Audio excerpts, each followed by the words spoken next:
Buffalo. Let's go Buffalo. Let's go Buffalo. I do know what to tell you. It starts with S and ends with H.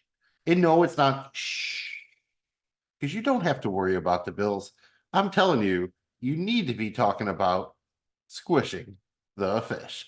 That's all that matters. It's week 18. The AFC title is on the line. I am Magnum Mills here on the Mafia Minute with Jamie G to discuss all things Buffalo Bills, including the somewhat closer than it needed to be victory over the Patriots last week and the upcoming matchup in Miami on Sunday Night Football, the final game of the 2023 NFL regular season, where the AFC East title will be decided. We are excited for it, and we hope you are excited for the Mafia Minute presented by Season Gap Fantasy Football. You can find us wherever you get your podcasts and on YouTube. We're on social media at Season Gap FF. Please don't forget it. Please don't forget to do whatever you've been doing the last 4 weeks as the Bills have been winning. Your superstitions are incredibly important and crucial to the team's victory. While you're at it, try not to forget the flaps. Follow, like, and please subscribe. It's all we ask of you.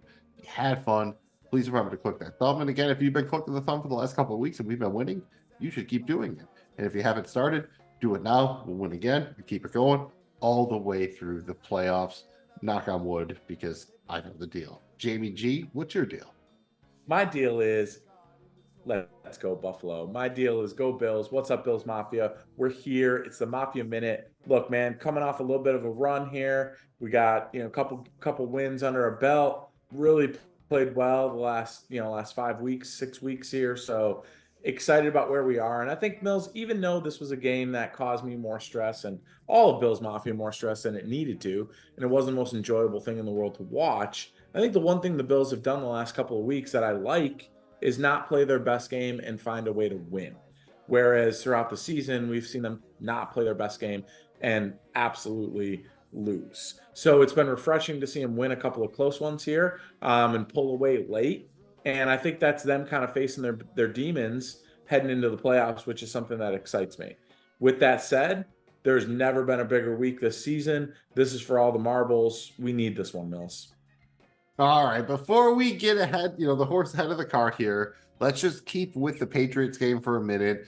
You may or may not have heard about it in the cold open, but Jalen Reagor, the wide receiver that the Philadelphia Eagles chose in the draft over Justin Jefferson, who has bounced around from team to team now, returned the opening kickoff for a touchdown. And if you were a Bills fan, I am a Bills fan, but not as hardcore as some of y'all Bills Mafia, but I was watching with those hardcore people. And it was like the Indiana Jones Temple of Doom scene where dude rips like the heart out of the dude's chest. It was just like, this is exactly what we're worried about. This is all day I keep hearing, this is exactly what happened last time. This is exactly what happened last time. All game. And did you have that sense of impending doom, Jamie G? After that, you had that kickoff return for an opening touchdown, and then you had the random just Josh Allen just arm punt interception, kind of just to nobody. Those two plays were just, it was like they were from a different movie. It really was. I mean, special teams has been okay, short of week one we gave up the punt return touchdown for in overtime to the Jets to let them have a walk-off victory there. It's been okay throughout the season, especially on coverage. That one really surprised me. So now it's 7-0, and then we go out on offense and it's a couple 3-and-outs. That's what really surprised. The only thing that kind of made me kind of not get to the point of like, oh my God, I'm worried we're going to lose this game was our defense. Bills defense came to play. We had our own turnovers. Shout out Ed Oliver with one of the best interceptions I've seen a D tackle make all season. And shout out Rasul Douglas. The Bills absolutely won that trade with Green Bay. Luckily, our defense kind of kept us in that. But at the same time, New England's defense kept them in the game too, because 4 turnovers equated to like 13 points for the Bills when it should have been more like 28. Yeah, I want to talk about that defense because they were very, very good. But let's stick with the offense first to work our way over to that side of the ball. You kind of mentioned it. This was a very lackluster game for Josh Allen. 15-30, $169, 1 pick, no touchdowns, broke a long touchdown streak he had going. Did add 11 carries for 44 yards and 2 touchdowns. I'm not necessarily worried about him as much as I am that it seems like they don't have a staple of their offense other than Josh bail us out, right? On 3rd and 8, they don't have a bread and butter play anymore. It's not Diggs, running out or dig at the sticks. It's basically Josh Allen rolling out and either looking to kind of create something or run for the first down, right? I think that's the part that scares me the most is, you saw maybe a little bit of the running before with James Cook, but when that doesn't work, what's their offensive identity? There's cause for concern here, but at the same time, there's not. Let's credit New England's defense. It's not just Josh Allen and the Bills that they've done this to. They've given teams fits the last couple of weeks here. I think New England's defense has played really well down the stretch. They're still a solid team, especially at, limiting the big play. I would say they're a very solid defense at that. They really are. And so, give them a little bit of credit. This was a good defense, but I think it was more so about, as Joe Brady and this offense evolves, and this was only what, 6 games with Joe Brady calling the plays, and he's 5-1 in those 6 games, and really should have been 6-0 if it wasn't for Sean Hockley and company. But no offense, Mills, to your Eagles, they're still figuring out where to go when it's crucial. We've seen flashes. At sometimes it's James Cook. At sometimes it's Dalton Kincaid. Sometimes it's Stephon Diggs, or it's Josh create and hit somebody like a Shakir or a Gabe Davis. So I'm not totally concerned that they can't do it. It's just I think they're still kind of trying to figure themselves out, and it's also dependent upon who they're playing. You can say whatever you want about Bill Belichick. He had his team ready to play these last couple of weeks. If their offense had any form of competency, they could beat a lot of teams in the league, in my opinion. You're not wrong. I think the major indictment against Bill Belichick has been Bill Belichick, the executive, right? Bill Belichick, the general manager, not necessarily Bill Belichick, the coach, especially the defensive coach. It's just been he wants a shop for the groceries, but he's either buying the wrong shit or he's at the wrong store, and that's how it's been for a minute there. On the good side of things, it was nice to see Kincaid definitely get more involved, especially against a Patriots team that has generally excelled against defending the tight end.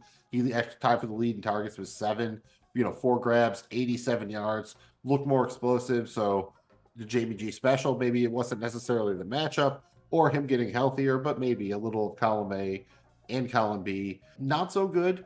Why aren't the running backs more involved in the passing game? They had 4 targets for 1 reception and -4 yards. You have James Cook. I mean, all the backs that catch the ball, that's unacceptable, right? They need to get the running backs more involved out in space, I think.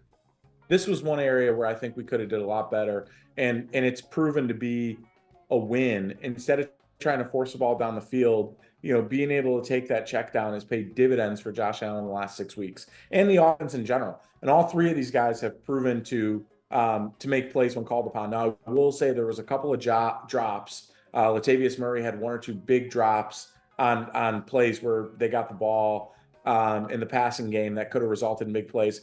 Josh missed 1 or 2. I think this is something that they'll recognize and hopefully they'll go to down the stretch here with against Miami, and then hopefully if they get into the playoffs, this is a real area where I think the Bills can create some havoc. Yeah, I would say that definitely brings up the opportunity, at least for maybe Uncle Lenny, to get brought into the lineup over Murray. He hasn't had the best stretch the last couple of games. Maybe they bring Fournette up, especially if he's going to contribute on special teams, which Murray doesn't do as often. How about Diggs, dude? I don't want to sugarcoat it or whatever. It's just been a rough stretch for him. Really came out like gangbusters first half of the season. I wouldn't say that he's disappeared. Again, during the winning streak, he's done what he's had to do. He's had a couple of big 3rd downs and stuff like that. Do you think that they need to kind of force feed Diggs here, or do you just gotta, if you're winning, you keep going and just, trust that it'll happen when it's supposed to happen? I think that you have to trust the process here. And look, we're winning football games, and we saw what happens when we force it to Diggs. That you can only sustain that for so long. The Diggs day is coming, because eventually teams, and you're starting to see it now, they're saying, oh shit, we got to slow down Cook. We got to worry about these other weapons. They're not going to be able to just continuously roll coverage to Diggs. And I think that the Diggs day is coming. I think just being able to put this other stuff on tape and make teams defend other things except him is going to help everyone, but especially him down the stretch. So I think that you keep doing what you're doing if you're the Bills. Well, that's the goal, right? I mean, you just want to keep on keeping on. In the defense, you've talked about it already, but you have to be pretty impressed, right? 4 total turnovers, 3 sacks on Bailey Zappi, held the New England running backs to 54 yards and 16 carries. You talked about it, man. Rasul Douglas, best trade deadline acquisition of any team, right? This year by far. It's not even close. This year, given the cost, especially the 3rd round pick, that seems very reasonable for what he's done. He has emerged as cornerback 1 on our team. He's had multiple games with multiple turnovers. He's been really steady as cornerback 1. He just immediately plugged into the locker room. He's like one of the guys. He's made an impact, and he filled a massive hole that we had when Tre'Davious White went down. So this was a huge win by Brandon Beane. I mean, huge win, masterful GM work here. And not only was it such a huge win, it was an absolute must need. And sometimes when you're operating out of desperation like that, it's easy to make a mistake. He didn't here. This was a really good job by Beane and company bringing in Rasul Douglas. He's been nothing short of fantastic. I mean, he was all over the place, right? He had the tip pass that led to that awesome Ed Oliver interception. He had the pick to the crib. He had another pick, and then there was one that it wasn't. I think they eventually ruled it wasn't a fumble, where it looked like he actually got the ball out and was running down the field again. So he was great there. And for what it's worth, we don't put a lot into what other analysts say or whatever. But Bill Barnwell of ESPN, he was doing his all-pro, like 50 best guys at every position. He actually gave Taron Johnson honorable mention, like runner-up for one of his corner spots too. So, after the loss of Trey White, it's nice to have seen the Bills kind of solidify that position a little bit. And your boy Terrell, dude, Bernard, do we have a nickname for him yet? Like the Beast, Terrell Beast, or Beasting Bernard, or something like that, Bernard the Beast. But 10 total tackles, 8 solos, 2 sacks, 3 tackles for a loss, 3 quarterback hits. That's what we call a combo meal, right, my friend? He has been outstanding. I mean, this was the biggest position of weakness, in my opinion, going into this season, was middle linebacker, and the Bills' lack of doing anything on the surface to address the loss of Tremaine Edmonds. For him to emerge like this and do it under the circumstances, Mills, he got 4 games with Matt Milano, and then Matt Milano's down for the season. He's got guys rotating in and out next to him at linebacker. He has been so good this year that it is just what an absolute steal. I think he was a 3rd round pick, maybe out of Baylor last year. Don't quote me on that, but a mid, 2nd day pick, 3rd day pick, flashed in preseason. I did not expect the level of which he's performed this year in terms of his activity, his big playmaking ability, especially. Shout out TB, dude. TB has been fantastic. Yeah, that'll be a nice long-term pickup there for you, especially as some of these other contracts, especially on the offensive side of the ball, accelerate. Von Miller, dude, let's just call it out before we move on to the rest of the stuff. Healthy scratch. Is this him getting right, or are you worried that he's just not going to get right the rest of the season at this point? Like, you can't count on him going forward, can you? You got to be concerned. We'll see what he does in the offseason. If he takes a pay cut or whatever, or readjusts his contract to stay. I think that they're disappointed, but I think this knee injury was more serious than anybody let on, including him, and he's just not there yet. I've seen him flash the last couple of weeks, getting some pressures and stuff, but this was the guy who led the Bills in sacks last year up until week 10 or 11 when he got hurt, whenever it was, Thanksgiving Day. He was a dominant player, last year prior to that injury. So I think this is more about he's just not there. Let's give the young guys some juice. AJ Epinesa deserves more rotation time. They really like Kingsley Jonathan, Syracuse player that came in there, and he had some spark off the edge. I just think they decided to go with youth here, give him a chance to get right. We'll see if he plays this week, but I'm hopeful the Bills can make the playoffs, and maybe he comes back and makes some hay down the stretch in the playoffs. Yeah, I know he wasn't one of your favorite guys, at least initially, but Epinesa is a guy you see all over the field when you're watching the game and them on defense. He always seems to be in the pile. He's always making himself available in getting in on the play or whatever. You like that a lot, and I really like the progression he has had, from a guy that you weren't necessarily as impressed with his first couple of years to a guy who's really making an impact now, especially filling in for guys like Von Miller who aren't completely healthy, your Matt Milanos of the world, everything like that. Don't forget the third phase of the game, the special teams. Shout out T Bass, the man, Kick Bass, hit both his field goals, all three of his extra points. You could knock him. That was kind of a weak effort on the Jalen Riker tackle. That would have been nice to see him get Riker down there, but they're not hired to tackle. In Sam Martin, 6 punts, all of them inside the 20-yard line. I'm pretty sure if you're playing Madden, you get the coffin corner award or the coffin punt or whatever it used to be. If you played Madden, you did little special team drills. He did that really good, dude. Averaged 48 yards per punt. Huge factor in the field position game, which didn't seem like it was going to be a big deal until it was. To quote Dick Duran, former coach of the Bills, I thought we punted well. We punted really, really well here. And, Sam Martin has been, people forget this was a kind of like late summer. Oh my God, we need somebody because of the crazy thing that happened with, Matt Azir, who we drafted in the 6th round with his potential legal issues, which now shout out to him. He's been, all that's been dropped. And, and the Bills are still, he came out and said that they still call and check on him regularly. So shout out to him, but we were all in on him, punt god there, so to speak. We lose him. Sam Martin's, we just got to get somebody. Another really nice piece of work by Brandon Beane. He's been a nice addition to this team. Yeah, he was the pooch punt master in that game. Just never gave him a chance to return it. Great job on the special team and covering it. And that was a huge factor. Not giving the Patriots a short field, making Bailey Zappi and Ezekiel Elliott and DeMario Douglas and Kevin Harris beat you down the field. You'll win that battle every time, at least you should. Jamie G, before we move on, I'm going to need your Mafia moment from week 17. This is just your favorite moment. Can be from the game, before the game, after the game, a play, whatever. Just your favorite Mafia moment. Couple of good ones to choose from. It wasn't a game littered with highlights.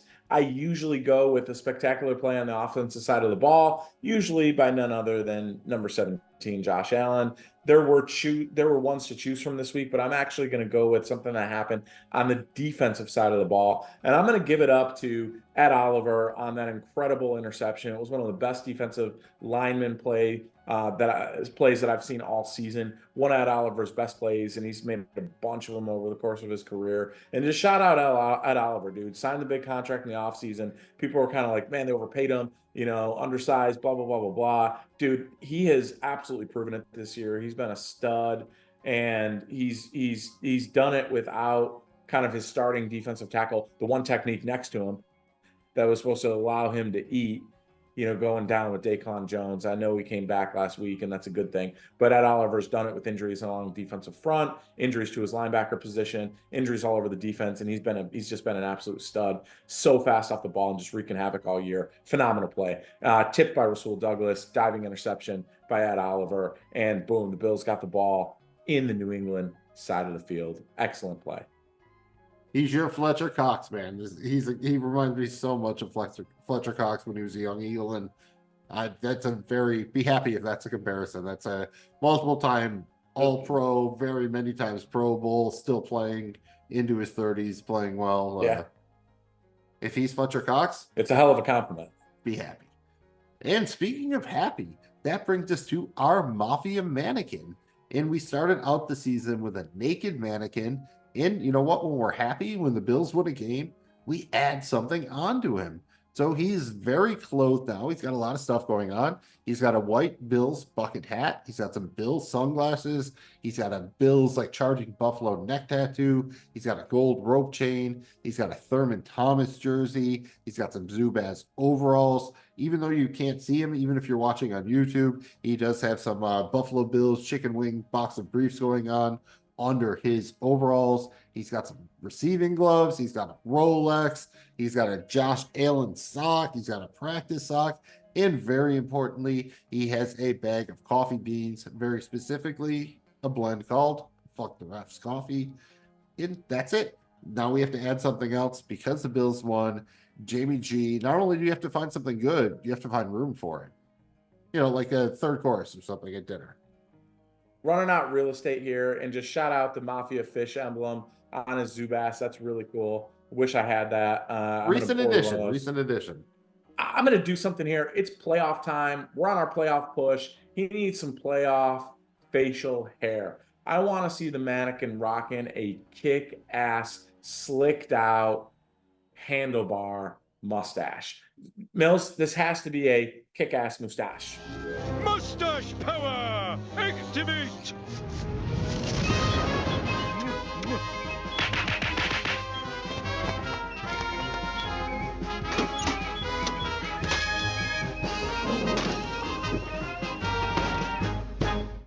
It can be both kick-ass and handlebar, I believe. I think that is something we can handle. Not against the rules, is it? I think we can do that. Well, speaking of the rules, we need to lock down the clinching scenarios. And this is pretty easy. If the Bills want to win the AFC East, they need to beat the Dolphins. That's it. They need to win. They would then either be the 2 or the 3 seed. I believe they need a loss by Cleveland and a win by the Bills to be the 2 seed. Should the unspeakable happen that I won't say out loud, the Bills would need one of these 3 things to happen to clinch a wild card spot. They need Pittsburgh to lose at Baltimore. You need Jacksonville to lose at Tennessee, or you need the Houston at Indianapolis game to end in a tie. So I guess you're kind of rooting for Baltimore, Tennessee, and a tie. Very exciting to be rooting for a tie, but Jamie G, that's not going to matter, right? It really can't. We got to take care of business. I don't got any time to play around. Who is this? Let's get down to business. Let's go, Bills. Put it on your vision board, visualize it, do whatever you have to do. And while you're doing that, we're going to whip out the Week 18 tale of the tape. The Buffalo Bills are traveling to Miami to face the Miami Dolphins. Sunday, January 7th, 2023, 8:20 p.m. Eastern Standard Time on NBC. That is not only the Sunday Night Football game, it is the final regular season game of the 2023 season.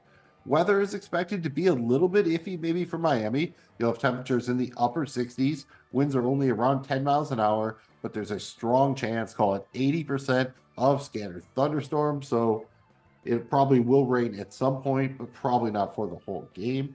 And if you're going to throw a couple of bucks on the game, or you're just curious as to what Vegas thinks, the Buffalo Bills are currently 3-point favorites and are minus 166 on the money line, while the Miami Dolphins are 3-point underdogs and they are plus 140 on the money line. The game total is currently 50 points. As far as injuries, right now for the Bills, not looking bad. You have DeMar Hamlin, safety, mostly a special teams contributor. He's questionable with a shoulder injury. Josh Allen, obviously, you know who he is. He's questionable with a stinger, but yeah, he's playing. And wide receiver Justin Shorter, the rookie who has not played yet this season, is questionable to return from IR. On the Miami side of the ball, starting quarterback Xavier Howard is doubtful. That's boost for the Bills. Starting offensive tackle Robert Hunt is questionable. Starting running back Raheem Mostert is questionable. Starting wide receiver Jalen Waddle is questionable. Starting quarterback Tua Tagovailoa is questionable with a non-shoulder or non-throwing shoulder injury, but yeah, he's also playing. And finally, Dolphins pass rusher Bradley Chubb is out for the season on IR after tearing his ACL last week. Sucks for him, sucks for the Dolphins, but probably helps the Bills. That brings us to Week 18, and now that we're here, you need to know my keys. Jamie G, you know my keys, and since you know them, what are your keys to victory for Week 18? Couple of things here, Magnum Mills, and this is all Bills. We got to be in this one. I want Bills Mafia showing up in Miami at that shitty stadium. I want it to be a home game for the Bills. Let's do that. Number one, we got to get off to a fast start. Offensively, we've got to get off to a fast start. That first 15 plays, we need to get points out of it. I'd like to see us get up 7, 10, 14, nothing, get off to a fast start. Number two, we got to get some pressure on Tua. He got banged up a little bit. I think when you get pressure on him and you hit him, force him off his spot to where he can't just throw to a spot, that's when he's prone to mistakes. That's when you can get some interceptions, and that's when you can slow down this offense. So stop him by getting some pressure on him. Number three, we need Josh to be Josh. We can't have a game where Josh is missing throws or not playing his best game. We need Josh to play his best game here to go into Miami and win a game on the road. And this is a big one, man. This is for all the marbles for us. Home field playoff game, possibly more than one. 4th year in a row winning the division, guaranteed trip to the playoffs. This is big. We need to do those 3 things, and I think we can take care of business. Yeah, no pressure. I know you always bring it up, but I would say if you don't turn the ball over and or win the turnover battle, the Bills will win. I think that's all there is to it. And before we get out of here, I'm going to need your final score prediction for the game in Miami. But first, it's how you did last week at home against the Patriots. And Jamie G might have been your closest prediction of the year. You had Buffalo 27, New England 18. The actual final was Buffalo 27, New England 21. I assume that means that you're feeling it like Jay-Z on his first album. Jamie G is feeling it. Give me your final score prediction for week 18. Buffalo at Miami. Will Smith or Jay-Z? Going to be closer than I want it to be, but I got the Bills taking this one home. I got Buffalo 30, Miami 24. 30 to 24. That's a high one for you. Mr. Jamie G is on the over. Anything else before we get out of here? It's the final week of the season. You feel you have a good path to the playoffs, knock on the wood, but it's not guaranteed. Any thoughts, anything you're feeling, any superstitions you're doing to get you over the finish line? Just that I think this is the best game of the week by far. It deserves a slot ranking. It'll be interesting to see because the two games that decide whether or not this is a must win for the Bills happen during the day. We'll see if the NFL is really scripted. I joke when I say that. If both those teams don't pan out and it's a must win, that's what the NFL wants. It wouldn't surprise me that that's what happens. And whoever wins this game is in, the other one's not kind of scenario. Or, the only way for the Bills to make it is to win. Just seems like it's been that kind of year for us. So I'm ready for everything. I think Bills Mafia needs to be ready for an absolute dogfight. We got to go there and win this. But I will say this, man. Josh has performed well in that stadium. We need a big day out of him. Let's go get it, Bills Mafia. We'll see you there. Yeah, I mean, to paraphrase Mickey from Rocky, but that's what you do all them push-ups for, right? This is what you have Josh Allen for. This is what you've been waiting for since, not only last year, but 4 weeks ago when the playoffs basically started for the Bills. So you know what it is? It's another playoff game. And this was another episode of the Mafia Minute, presented by CZGAP Fantasy Football. Again, find us wherever you get your podcasts, on YouTube and on social media at CZGAP. Do not forget to keep doing those superstitions. You've been winning. They've been working. Do not stop. And don't forget the flaps. Follow, like, and please subscribe. It's all we ask. If you like the show, if you love the Bills, if you're having fun, please click the thumb. I'm Megan Mills, and Jamie G is going to get you as hype as you could possibly be for this monster Week 18 matchup at the Hard Rock, baby. That's right, at Hard Rock Stadium. We're going to Miami. But there's one thing. When it's too tough for them, it's just right for us. Where else would you rather be than right here, right now? The Bills make me want to shout, go Bills.